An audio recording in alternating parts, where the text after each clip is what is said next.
కృష్ణ అద్వానీ ఒక పురవృద్ధుడు, భారతీయ జనతా పార్టీకి పితామహుని అసంచోడు. శ్యామ్ ప్రసాద్ ముఖర్జీ తర్వాత అంతటి స్థానాన్ని సంపాదించిన లాల్ కృష్ణ అద్వానీకి భారతరత్న ఇస్తున్నట్టుగా భారత ప్రభుత్వం ప్రకటించింది. స్వయంగా ప్రధానమంత్రి ట్వీట్ చేసినటువంటి పరిస్థితిలో సో లాల్ కృష్ణ అద్వానీ ఆయన ప్రస్థానం, ఆయన గురించి జీవితాంతం ఆయన చేసినటువంటి కార్యక్రమాల గురించి చెప్పుకుంటే ఉడవదు. ఎందుకంటే ఆయన పుట్టింది పాకిస్తాన్లో, ఇప్పుడున్నటువంటి పాకిస్తాన్ ప్రాంతంలో అద్వానీ పుట్టాడు, కరాచీలో పుట్టిండు. ఆ తర్వాత ఆయన ముంబైకి మైగ్రెంట్ అయ్యారు. ఇది పార్టీషన్ జరిగినప్పుడు 1947లో ఏదైతే పార్టీషన్ జరిగిందో ఇండియా పాకిస్తాన్కి, ఆ సమయంలో ఆయన ముంబైకి ముంబైకి వచ్చిన తర్వాత ఒక క్రిస్టియన్ కళాశాలలో, క్రిస్టియన్ హై స్కూల్లో, కరాచీలోనే క్రిస్టియన్ హై స్కూల్లో చదివిండు. ఆ తర్వాత ఇండియాకు వచ్చేసిండు. ఇండియాలో బాంబే యూనివర్సిటీ నుంచి లా పూర్తి చేసినటువంటి ఎల్కే అద్వానీ ఆ తర్వాత ఆర్ఎస్ఎస్లో జాయిన్ కావడం, ఆ తర్వాత భారతీయ జనతా పార్టీ కంటే ముందు జనతా పార్టీ, జనసంఘ్ ఇట్లా అనేక రకాలుగా పనిచేసిండు. 1980లో స్థాపించినటువంటి భారతీయ జనతా పార్టీకి ఆయన ఒక ఫౌండర్ మెంబర్గా ఉన్నాడు. సో ఆ తర్వాత 2014 ఎన్నికల నాటికి ఆయన ప్రధానమంత్రి అభ్యర్థిగా, భారతీయ జనతా పార్టీ అభ్యర్థిగా రేస్లో ఉన్నటువంటి సందర్భంలో గుజరాత్ మోడల్ పేరుతో నరేంద్ర మోడీ రావడం, ఆ తర్వాత అద్వానీ ఆశలు నెరవేరకపోవడం, తర్వాత భారతీయ జనతా పార్టీ దేశంలో అధికారంలోకి రావడం, ఇదంతా క్రమంగా జరిగిపోయింది. అయితే ఆయన ఒక 6 సంవత్సరాల పాటు డిప్యూటీ ప్రైమ్ మినిస్టర్గా పనిచేసిండు లాల్ కృష్ణ అద్వానీ భారతదేశానికి. ఆ తర్వాత 2 సభలలో ఆపోజిషన్ లీడర్గా పనిచేసిండు. అలాగే భారతీయ జనతా పార్టీకి అధ్యక్ష బాధ్యతలు వహించిండు. మొట్టమొదటిసారిగా ఆయన రాజకీయాల్లో ఢిల్లీ కౌన్సిల్ ఎన్నికల్లో గెలవడం, అక్కడి నుంచి ఆయన ప్రస్థానం స్టార్ట్ అయింది. మొత్తానికి భారతరత్నతోటి భారత ప్రభుత్వం ఆయనను గౌరవించుకుంది. ఓ రకంగా చెప్పాలంటే మొన్న ఇటీవల కాలంలో బీహార్కి సంబంధించినటువంటి ఒక వ్యక్తికి భారతరత్న ఇచ్చారు. ఆ తర్వాత ఇప్పుడు ఎల్కే అద్వానీకి కూడా అది చేసారు. అయితే ఎప్పుడైనా ఒక్కరికే ఇస్తారు, ఈసారి ఇద్దరికి ఇచ్చారు. అంటే భారతరత్న అసలు ఇంతవరకు ఎవరెవరికి వచ్చింది భారతరత్న, అసలు భారతరత్న వివరాలు ఏంది, భారతరత్న వల్ల ఏం జరుగుతుంది ఒక్కసారి చూసిన తర్వాత లోపలికి పోదాం. భారతరత్న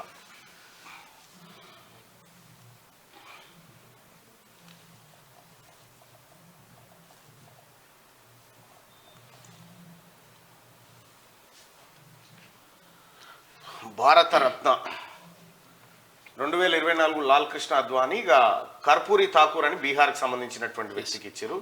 ఇది భారతరత్న పురస్కారం భారతదేశంలో పౌరులకు అందే అత్యుత్తమ పురస్కారం. ఇది జనవరి 2, 1954లో భారతదేశం మొదటి రాష్ట్రపతి డాక్టర్ రాజేంద్ర ప్రసాద్ చేత స్థాపించబడింది. ఈ పౌర పురస్కారం కళ, సాహిత్య, విజ్ఞాన, క్రీడా రంగాలలో అత్యుత్తమ కృషికి ప్రదానం చేస్తారు. ఇప్పటి వరకు 40 మందికి పైగా ఈ పురస్కారాన్ని ప్రదానం చేసిరట.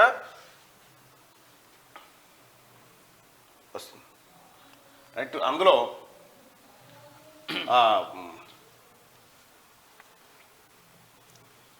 ఇప్పటివరకు 40 మందికి పురస్కారాన్ని ప్రదానం చేశారు. వారిలో 2 విదేశీయులు కూడా ఉన్నారు. ఈ పురస్కారం 1977 జూలై 13 నుండి 1980 జనవరి 26 వరకు జనతా పార్టీ పాలనలో కొద్ది కాలం పాటు నిలిపివేయబడింది.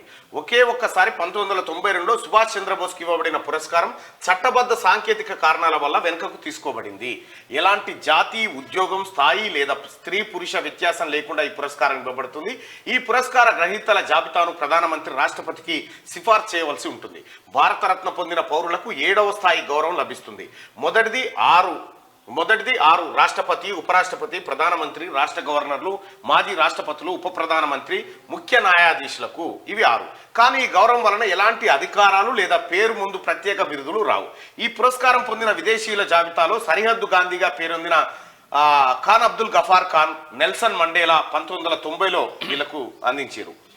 దీని చరిత్ర ఏంటంటే 1954 జనవరి 2వ తేదీన 2 పౌర పురస్కారాలను ప్రారంభిస్తున్నట్లు భారత రాష్ట్రపతి యొక్క కార్యదర్శి కార్యాలయం నుండి ఒక ప్రకటన జారీ అయింది. వాటిలో మొదటిది అత్యున్నత పౌర పురస్కారం భారతరత్న కాగా, రెండవది దానికన్నా తక్కువ స్థాయి గల 3 అంచెల పద్మవిభూషణ్ పురస్కారం.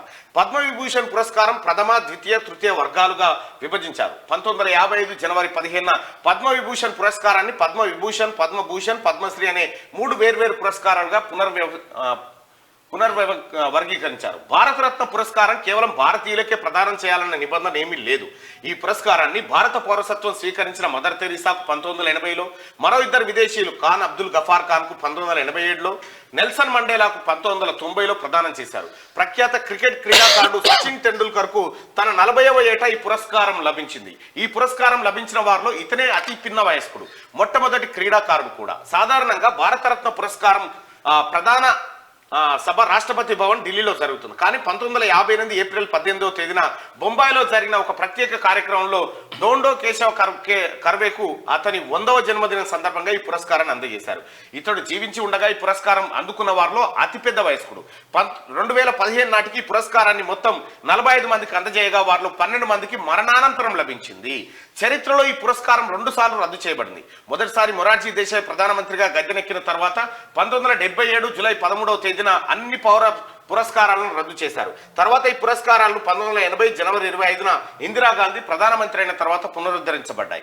1992లో ఈ పురస్కారాల రాజ్యాంగ సాధికారతను సవాల్ చేస్తూ కేరళ, మధ్యప్రదేశ్ ఉన్నత న్యాయస్థానాలలో 2 ప్రజా ప్రయోజన వ్యాజ్యాలు దాఖలు కావడంతో ఈ పురస్కారాలను రెండోసారి రద్దు చేశారు. ఈ వ్యాజ్యాలకు ముగింపు పలుకుతూ 1995 డిసెంబర్లో అత్యున్నత న్యాయస్థానం ఈ పురస్కారాలను మళ్ళీ పునరుద్ధరించింది. నిబంధనలు ఏంటంటే, భారత పురస్కారం అత్యున్నత స్థాయిలో ప్రదర్శించిన కృషికి అంటే చేసిన సేవ గుర్తింపుగా ఎటువంటి జాతి, వృత్తి, స్థాయి, లింగ భేదాలను పాటించకుండా ప్రదానం చేయబడుతుంది. 1954 నాటి నిబంధనల ప్రకారం ఈ పురస్కారం కళలు, సాహిత్యం, విజ్ఞానం, ప్రజాసేవ రంగాలలో కృషి చేసిన వారికి ఇచ్చేవారు. 2011 డిసెంబర్లో ఈ నిబంధనలు మార్చి మానవ జాతి అభివృద్ధికి పాటుపడే ఏ రంగానికైనా అనే పదాన్ని చేర్చారు. 1954 నాటి నిబంధనలు మరణానంతరం ఈ పురస్కారం ప్రకటించడాన్ని అనుమతించేవి కాదు. కానీ 1955 జనవరిలో ఈ నిబంధనను సవరించారు. 1966లో లాల్ బహదూర్ శాస్త్రి మొట్టమొదటిసారి మరణానంతరం ఈ పురస్కారాన్ని పొందారు. ఈ పురస్కారానికి ప్రతిపాదనలు చేసే పద్ధతి లేనప్పటికీ ప్రధానమంత్రి మాత్రమే రాష్ట్రపతికి ఏడాదికి గరిష్టంగా 3 మాత్రం సిఫార్సు చేయవచ్చు. కానీ 1999లో ఈ పురస్కారాన్ని 4 వ్యక్తులకు ప్రదానం చేశారు. ఈ పురస్కారం గ్రహీతలకు రాష్ట్రపతి తన సంతకంతో కూడిన ఒక సనదు అంటే ఒక పథకం ప్రదానం చేస్తారు. ఈ పురస్కారం కింద ఎలాంటి నగదు మంజూరు చేయరు. భారత రాజ్యాంగం యొక్క ఆర్టికల్ 18(1) ప్రకారం ఈ పురస్కార గ్రహీతలు ఎవరు తమ పేరు ముందు వెనుక భారతరత్నాన్ని పేర్కొనరాదు. భారతరత్న పొందిన పౌరులకు 7వ స్థాయి గౌరవం లభిస్తుంది. భారతరత్న పురస్కారం ప్రకటించినట్లు ఎన్ని ప్రకటనలు వెలువడినా కేంద్ర పట్టణాభివృద్ధి మంత్రిత్వ శాఖ వారు ప్రచురించే గెజిట్లో అధికారికంగా ప్రకటించిన తర్వాతనే ఈ పురస్కారం అధికారికంగా లభించినట్లు భావిస్తారు. అయితే ఇది ఎట్లా ఉంటుందంటే, భారతరత్నకు సంబంధించి ఇప్పుడు ఇవన్నీ కాంపిటేటివ్ పనికొస్తాయి. ఇవన్నీ విషయాలు కూడా కాంపిటేటివ్ పనికొస్తాయి. నేను మొన్న ఇందిరాగాంధీకి సంబంధించినటువంటి మెమోరియల్కి నేను వెళ్ళడం జరిగింది. అక్కడ ఆమెకు ఇచ్చినటువంటి భారతరత్నను నేను ఫోటో తీసుకున్నా. భారతరత్నకు సంబంధించి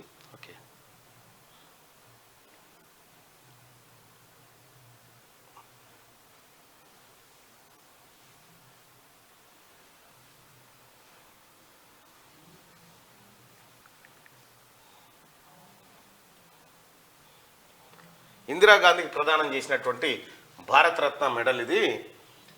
మొన్న ఆమె మెమోరియల్కి వెళ్ళినప్పుడు నేను తీసుకోవడం జరిగింది.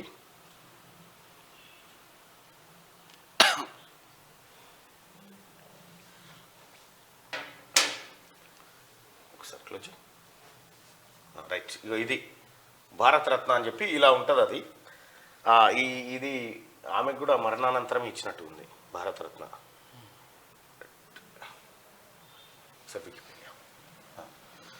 రైట్గా వివాదాలు కూడా దీని చుట్టూ అనేకం ఉన్నాయి. సచిన్ టెండూల్కర్కు సిఎన్ఆర్ రావు వీళ్ళకు కూడా పురస్కారాలు ఇచ్చారు. విమర్శలు కూడా చాలానే ఉన్నాయి. దీని చుట్టూ ప్రముఖ డిమాండ్లు కూడా ఉన్నాయి. ఇక ఇచ్చింది ఎవరికంటే సర్వేపల్లి రాధాకృష్ణన్కు మొట్టమొదటిసారి ఇచ్చారు.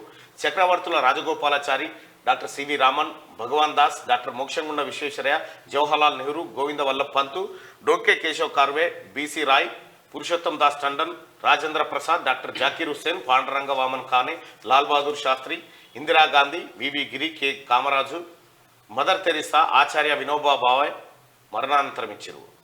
ఖాన్ అబ్దుల్ గఫార్ ఖాన్, ఎంజి రామచంద్రన్కి ఇచ్చారు. బిఆర్ అంబేద్కర్కి ఇచ్చారు మరణానంతరం. నెల్సన్ మండేలాకి ఇచ్చారు. రాజీవ్ గాంధీకి ఇచ్చారు. సర్దార్ వల్లభాయ్ పటేల్కి ఇచ్చారు. మొరార్జీ దేశాయ్, మౌలానా అబ్దుల్ కలాం ఆజాద్కి ఇచ్చారు. జేఆర్డి టాటాకి ఇచ్చారు. సత్యజిత్ రేకు ఇచ్చారు. సుభాష్ చంద్రబోస్కి ఇచ్చారు. ఆ తర్వాత ఉపసంహరించబడ్డదట. ఏపీజే అబ్దుల్ కలాంకి ఇచ్చారు. గుర్జారీలాల్ నందా, అరుణ అసఫ్ అలీకి ఇచ్చిరు, ఎంఎస్ సుబ్బలక్ష్మికి ఇచ్చిరు, సి సుబ్రహ్మణ్యం, జయప్రకాష్ నారాయణకి ఇచ్చిరు, రవిశంకర్, అమర్త్యసేను, గోపీనాథ్ బొల్దోలాయి, లతా మంగేష్కర్కి ఇచ్చిరు, బిస్మిల్లా ఖాన్కి ఇచ్చిరు, భీమ్సేన్ జోష్కి ఇచ్చిరు, సచిన్ తెండూల్కర్కి ఇచ్చిరు, సిఎన్ఆర్ రావు, మదన్ మోహన్ మావల్య, అటల్ బిహారీ వాజ్పేయి, ప్రణబ్ ముఖర్జీ, నానాజీ దేశ్ముఖ్, భూపెన్ హజారికా, ఇట్లా వీళ్ళందరికీ భారతరత్న ఇప్పటి వరకు ఇచ్చుకుంటూ వచ్చారు. అయితే ఇప్పుడు మనం చదివినటువంటి రంగాలలో ఏ రంగంలోనన్నా కేసీఆర్ కనిపిస్తాడా మనకు? ఈ పుట్టుకున్న ఒకవేళ ఆలోచన చేసినా కూడా ఏ రంగంలో కనిపించాడు. ఇందులో ఆయనకు సంబంధించిన ఒక్క కళ కూడా లేదు, ఇద్దామన్నా కూడా కొత్త పెట్టాల్సి వస్తుంది. కొత్త ఏమన్నా పోనీ గద్దర్ అవార్డు కన్నా పనికొస్తాడు అంటే మరి దానికి కూడా ఏం కళలు కనిపిస్తలేదు. నంది అవార్డుల అందులో కూడా కొత్త కళలలో ఇవ్వచ్చు, అట్లా కూడా ఉంటుంది. ఆయన లలిత కళల